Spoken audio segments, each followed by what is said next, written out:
Hi నమస్తే, welcome to మనటి. Delhi ఎన్నికలు తారాస్థాయికి చేరాయి. అదేవిధంగా దేశ రాజకీయాల్లో ఎన్నికలు ఇప్పుడు ప్రధాన అస్త్రంగా ఉచిత పథకాలను అయితే చేసుకున్న పరిస్థితి అయితే ఉంది.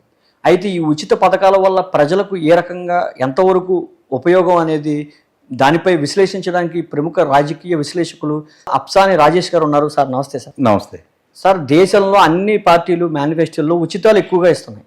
దీనివల్ల ప్రజలకు ఉపయోగం ఉందంటారా, లేకపోతే కనుక ఇది పులి స్టాప్ ఇప్పుడు సార్? అసలు సిద్ధాంత బలంతో రాజకీయాలు చేసే కమ్యూనిస్ట్ పార్టీలు లాంటి కొన్ని రాజకీయ పక్షాలు తప్పించి ఇవాళ భారతదేశ రాజకీయ ముఖచిత్రం మీద ఎన్నికల వ్యవస్థలో పాల్గొంటున్న ప్రధాన స్రవంతిలో ఉన్న అన్ని రాజకీయ పక్షాలు కూడా గత కొన్ని దశాబ్దాలుగా ఒకరిని మించి ఒకరు పోటీపడి ఈ ఉచిత వాగ్దానాల అమలుతోటే ఎన్నికలను ఎదుర్కొంటూ ఉన్నారు. ఒకరి నుంచి మించి ఒకరు పోటీగా. మన సమాజంలో వచ్చిన ఒక విపరీత ధోరణి మధ్య చూస్తూ ఉన్నాం. పలానా వారింట్లో పెళ్లి జరిగితే వారి మెనూలో ఇన్ని ఐటమ్స్ పెట్టారు, వారింటికి ఇన్ని వేల మంది హాజరయ్యారు, వారు ఇంత ఖరీదైన రిటర్న్ గిఫ్ట్ ఇచ్చారు, వారి స్తోమత ఉంది వాళ్ళు ఇచ్చారు, స్తోమత ఉన్నా లేకపోయినా పలానాడు ఇచ్చాడు కాబట్టి ఇంకొకడు వాళ్ళకంటే ఇంకా ఎక్కువ మెనూ పెట్టాలి, ఇంకా ఖరీదైన రిటర్న్ గిఫ్ట్ ఇవ్వాలి.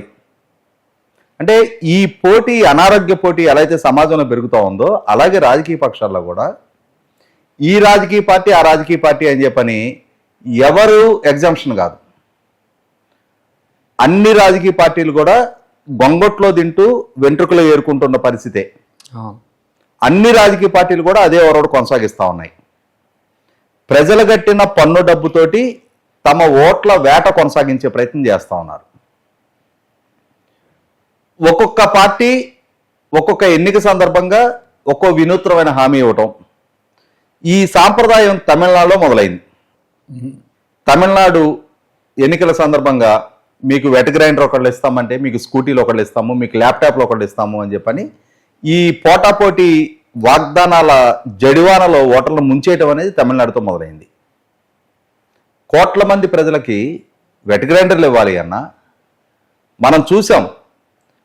తమిళనాడు ప్రభుత్వానికి సరఫరా చేయడానికి తయారు చేసిన వెట్ గ్రైండర్లు ఆంధ్రప్రదేశ్లో గ్రామీణ ప్రాంతాల్లో చాటుగా తీసుకొచ్చి అమ్మారు. అంటే నిన్న కేంద్ర ఆర్థిక శాఖ మంత్రి నిర్మలా సీతారామన్ గారితో ఒక స్టేట్మెంట్ చూశాను నేను. 140 కోట్ల మంది జనాభా ఉన్న ఈ దేశంలో 8,75,00,000 మంది ట్యాక్స్ అసెస్సీస్ ఉన్నారు. ఇన్కమ్ ట్యాక్స్ అసెస్మెంట్ చేసి పన్ను చెల్లిస్తున్న వాళ్ళు 8,75,00,000 మంది అసెస్మెంట్ చేస్తున్నాళ్ళు. దీంట్లో నిల్ ట్యాక్స్ చూపించే వాళ్ళు కూడా ఉంటారు. అంటే మహా అయితే ఒక 5 కోట్ల మంది చెల్లించే పన్నులతో ఈ దేశం నడుస్తుంది. 135 కోట్ల మందిని పోషించబడుతున్నారు. లేదు అనంటే రాష్ట్రాల స్థాయిలో సేల్స్ ట్యాక్స్ లాంటివి, ప్రజలు కొనుగోళ్ల మీద వచ్చే పన్ను, ఏదేమైనా సరే ప్రజలు చెల్లిస్తున్న పన్నుతోటి రాజకీయ పార్టీలు రాబోయే ఎన్నికలకి రంగం సిద్ధం చేసుకుంటున్నాయి. ఒకరి నుంచి ఒకరు పోటీపడి. సహజంగా మనకి ప్రపంచవ్యాప్తంగా అమల్లో ఉన్న సంక్షేమ పథకాలు కొన్ని ఉన్నాయి. అలాగే మన భారతదేశంలో ఉన్న ఇక్కడున్న స్థితిగతుల దృష్ట్యా కొన్ని సంక్షేమ పథకాలు అమలు పరచాలి.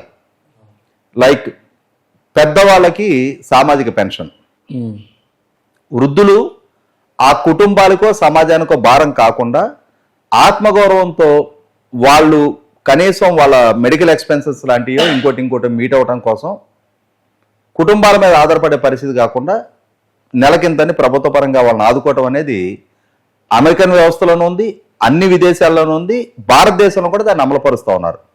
ఎన్టీ రామారావు గారు దానికి ఆద్యులు. ఆనాటి నుంచి అన్ని రాష్ట్రాలు, కేంద్ర ప్రభుత్వం సహా ఆ పథకాన్ని అడాప్ట్ చేసుకున్నారు, అమలుపరుస్తున్నారు. ప్రజలకి కావాల్సింది ఏంటి? మనకి చైనాది ఒక కొటేషన్ చెప్తూ ఉంటారు. నువ్వు చేపలు పంపిణీ చేయటం కాదు, చేపలు పట్టడం నేర్పిస్తే అతనే చేపలు పట్టుకొని బతుకుతాడు. నువ్వు చేపలు ప్రతిరోజు పంపిణీ చేస్తే ఎన్నాళ్ళు అతనికి పంపిణీ చేస్తావు అని చెప్పని చెప్తారు మనకి. నిజం అది.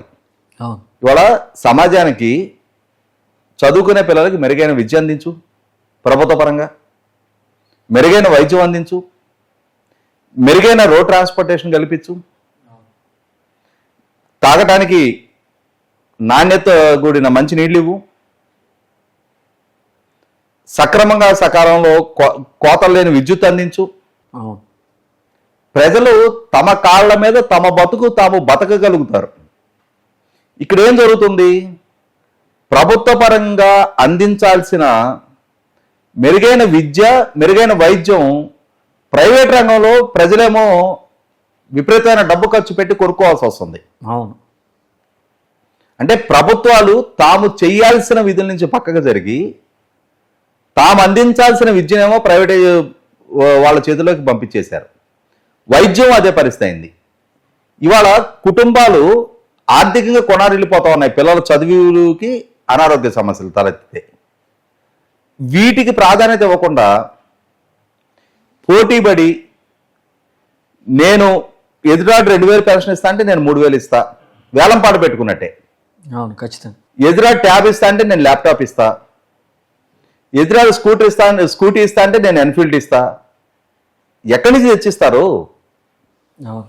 ఇవాళ ఈ పోటీ ప్రపంచంలో ఏమైపోయిందంటే ఒక పాలకుడు ఈ రాష్ట్రాన్ని అన్యాయం చేస్తున్నాడు అనుకున్నా, అతన్ని ఓడించాలి అని అంటే అతని వల్ల బాధింపబడిన ప్రజలు అతని కన్నా మెరుగ్గా పరిపాలిస్తారు అనుకున్న వాళ్ళని డెఫినెట్గా చూజ్ చేసుకుంటారు. కానీ ఇక్కడ ఏమవుతుందంటే ఈ లోపుగానే భయం, నిజంగా ప్రజల్లో ఆ పరివర్తన వస్తారా రాదా, మనల్ని ఆప్షన్గా ఎన్నుకుంటారా లేదా అని చెప్పని ఎదురువాడితో విసిగి వేశారన్నారు ప్రజలు. ఆప్షన్గా నిన్నే పరిగణలోకి తీసుకుంటారు. అయినా సరే భయంతో ఏం చేస్తున్నారు? పోటీపడి ఈ ఉచితాల వరదలు పారేస్తా ఉన్నారు. వీటిని అమలు చేయాల్సి వచ్చేటప్పటికి ల్యాక్ ఆఫ్ రిసోర్సెస్. ఇప్పుడు బడ్జెట్ నువ్వు వాగ్దానం చేసావు ఓవర్ నైట్ డబుల్ కాదు. కొంతమంది చేతులు ఎత్తేస్తున్నారు కూడా, మేము చేయలేము. ఇవాళ జరుగుతున్నది అదే. ఇప్పుడు దాని మూలన ఏమవుతుంది? పలానా పార్టీ ఎన్నికలకు ముందు ఈ వాగ్దానం చేసింది, ఈ వాగ్దానాన్ని నెరవేర్చుకోలేదు, ప్రజల్ని వంచారు, వీళ్ళ క్రెడిబిలిటీ పోయింది అంటే ప్రతిపక్షాలకి ఇది ఒక అస్త్రంగా ఉపయోగపడుతుంది. ఏదేమైనా సరే ఈ ట్రెండ్ అనేది ఎక్కడో దగ్గర ముగింపుకు రావాలి. మనం చూసాం, మనకి సమాజంలో కూడా ఏమంటారంటే రాజకీయ పక్షాలను ఎందుకు ఇలా పోటీపడి ఇంత ఉచితాల వాగ్దానాలు చేస్తున్నారు, ఎన్నికల ఖర్చు ఈ విధంగా ఎందుకు పెంచుకుంటున్నారు, ఇన్ని కోట్లు ఖర్చు పెట్టే పరిస్థితికి అభ్యర్థులు 40 కోట్లు 50 కోట్లు ఖర్చు పెట్టి ఎన్నికలు నెగ్గిన తర్వాత ఆ 50కి ఇంకొక 200 సంపాదించాలని అతను ప్రయత్నం చేస్తాడు తప్ప సమాజ సేవ కోసం అతను ఎక్కడ ప్రయత్నం చేస్తాడు? సామాజిక దృక్పథం ఉండి, సమాజం పట్ల అవగాహన ఉండి, ప్రజల సమస్య పట్ల స్పందించగలిగే తత్వం ఉండి, పోరాట తత్వం ఉండి, విషయ పరిజ్ఞానం ఉండి, వాగ్దాటి ఉండి, అన్నిటికన్నా ముఖ్యంగా తనల్ని ఎన్నుకున్న ప్రజలకి సేవ చేయాలనే బాధ్యత కలిగిన వ్యక్తులకి అవకాశం ఎందుకు ఇవ్వరు? మీ రాజకీయ పార్టీలోనే అటువంటి వాళ్ళకి అవకాశం కల్పించవచ్చు కదా అని అంటే ఏం చెప్తారంటే లేదు, డబ్బు ఖర్చు పెడితే కానీ ప్రజలు ఓట్లేరు అంటారు. ప్రజలను అడిగితే ప్రజలేమంటున్నారు? మేము అడిగాం ఆ డబ్బు, 5 రూపాయలే 10 రూపాయలే బిగిన్ చేసింది మీరే, మాకు 5 రూపాయలు ఇస్తే కానీ మేము వచ్చి ఓటేయమని చెప్పని మేము మీ దగ్గరకు రాలా, మీకు 5 రూపాయలు ఇస్తాం వచ్చి ఓటేయమని చెప్పని ఆ రోజు మీరే అలవాటు చేశారు. అది పెరుగుతూ వచ్చి వాళ్ళ 1000 రూపాయల స్టేజ్కి మీరే చేర్చారు. ఇవాళ ఎక్కడికి చేరింది ఈ సంస్కృతి? ఈ మధ్య చూసాం మనం, మునుగోడు ఉప ఎన్నిక జరిగిన సందర్భంగా డైరెక్ట్గా ఓటర్ల మీడియాలోకి వచ్చి మాకు పలానా పార్టీ అన్ని వేలు ఇచ్చింది, పలానా పార్టీ ఇన్ని వేలు ఇచ్చింది అని చెప్పని మీడియాలో చెప్పారు. డైరెక్ట్గా చెప్తున్నారు. ఓటరే పలానా పార్టీ అన్ని వేలు ఇచ్చారని చెప్పినప్పుడు ఆ అభ్యర్థులను డిస్క్వాలిఫై చేయాలి కదా, వాళ్ళ మీద కేసులు నమోదు చేయాలి కదా. ఎందుకని ఎలక్షన్ కమిషన్ కూడా ఎన్నికలు పెట్టాము మమ అనిపించాము అని చెప్పని బాహాటంగా ఓటరే చెప్తున్నాడు, మమ్మల్ని ప్రలోభ పెట్టారు, మాకు ఇన్ని వేలు ఇచ్చారు అని చెప్పని. పలానా వాళ్ళు ఇచ్చారు వీళ్ళు ఇవ్వలేదని చెప్పని వాళ్ళ కార్యాలయం దగ్గరికి వెళ్ళి ఓటర్లు దండాలు చేసే పరిస్థితికి వచ్చింది. ఇంకొక ఎన్నిక చూసాం మనం, హుజూరాబాద్ ఉప ఎన్నిక జరిగిన సందర్భంగా నాటి తెలంగాణ ముఖ్యమంత్రి కేసీఆర్ గారు బై హుక్ ఆర్ క్రూక్ ఎలా అయినా సరే ఆ ఎన్నికల్లో నెగ్గాలి అని చెప్పని, ఈటెల రాజేంద్ర గారు ఓడించాలి అని చెప్పని ఒక్క అసెంబ్లీ నియోజకవర్గం కోసం 2,000 కోట్ల రూపాయలతోటి దళిత బంధు అని చెప్పని 4 మండలాలకి 500 కోట్లు కేటాయించి ఒకే ఒక అసెంబ్లీ నియోజకవర్గం కోసం 2,000 కోట్లు కేటాయించారు. ప్రభుత్వ ధనంతో బాహాటంగా కుటుంబానికి 10 లక్షల రూపాయలు అని చెప్పని ఓట్లు కొనుక్కునే ప్రయత్నం చేశాడు. ప్రజలు ఏం చేశారు? దీన్ని పరిగణలోకి తీసుకోరా 30,000 తోటి మెజార్టీ తోటి ఈటల రాజేంద్ర గారిని గెలిపించారు. 5,000 ఇచ్చారని కూడా అప్పుడే వచ్చింది సార్ బయటికి. అంటే ఓటర్లకు ఇచ్చింది అది ఎక్స్ట్రా బొనాంజా. అవును. అంటే ఈ దళిత బంధు అనే ఒక అత్యంత ఖరీదైన పథకాన్ని ఆ ఎన్నిక కోసం అమలులోకి తీసుకొచ్చారు. సరే, ప్రభుత్వ పాలసీ అనుకుందాం. మరి మిగిలిన 118 నియోజకవర్గాలకు కూడా 118 నియోజకవర్గాలు ఇంటూ 2,000 2,36,000 కోట్ల రూపాయలు కేటాయించారు. తర్వాత లేదు. అంటే ఆ ఎన్నికని ప్రభుత్వ ధనంతో ప్రజలు కట్టిన పన్నుల డబ్బుతోటి నువ్వు హస్తగతం చేసుకోవడానికి నీకు ప్రజలు ఇచ్చిన అధికారాన్ని అడ్డం పెట్టుకొని నువ్వు ప్రయత్నం చేశావు అని అంటే ఫ్రీ అండ్ ఫెయిర్ ఎలక్షన్ ఎక్కడ జరుగుతుంది? ఈక్వల్ లెవెల్ ప్లేయింగ్ ఫీల్డ్ ఉండాలి అని కదా కోడ్ ఆఫ్ కండక్ట్ అమల్లోకి తీసుకొచ్చేది. అన్ని రాజకీయ పక్షాలకి సమాన అవకాశాలు ఉండాలి. అధికారంలో ఉన్నవాడు ప్రభుత్వాన్ని, యంత్రాంగాన్ని, ప్రభుత్వ వనరుల్ని అడ్డు పెట్టుకొని ఎన్నికని మ్యానిపులేట్ చేసే ప్రయత్నం చేస్తుంటే పోటీ పడే ప్రతిపక్షాల పరిస్థితి ఏంటి? అంటే ఇక్కడ ఏమవుతుంది? ఒక అనారోగ్య వాతావరణాన్ని పెంచి పోషిస్తున్నారు. ప్రజలు కట్టిన పన్ను డబ్బుతోటి ఓట్లను కొనాలనే ప్రయత్నం. అలాగే డబ్బున్న వాళ్ళని పోటీకి పెట్టి డబ్బు మాత్రమే క్రైటీరియాగా, అతనికి ప్రజా జీవితంతో సంబంధం లేదు. ఈ ఎన్నికకి ముందు అతను ఏ రాజకీయ పక్షంలో కూడా ఒక్క 2 గంటల టైం కేటాయించి ఆ రాజకీయ పార్టీ కార్యకలాపాల్లో పాల్గొన్న నేపథ్యం కూడా ఉండదు. అప్పటికప్పుడు ఒక కాంట్రాక్టర్నో, ఒక పారిశ్రామికవేత్తనో, ఒక సినిమా నటుడినో, డబ్బులుంటే చాలు, ఒక ఎన్ఆర్ఐనో ఎంపిక చేసుకొని కేవలం డబ్బు అనే ప్రాతిపదిక మీద అభ్యర్థిత్వాలు ఇస్తున్నారు. ఏమవుతుంది తర్వాత? ఎన్నికల్లో ఫలితాలు వచ్చిన తర్వాత తాను పోటీ చేసిన పార్టీ అధికారంలోకి వస్తే ఓకే, అధికారంలోకి రాలేదు అని అంటే ఎవరు అధికారంలోకి వస్తే వాళ్ళ వైపు ఫిరాయించుతున్నారు.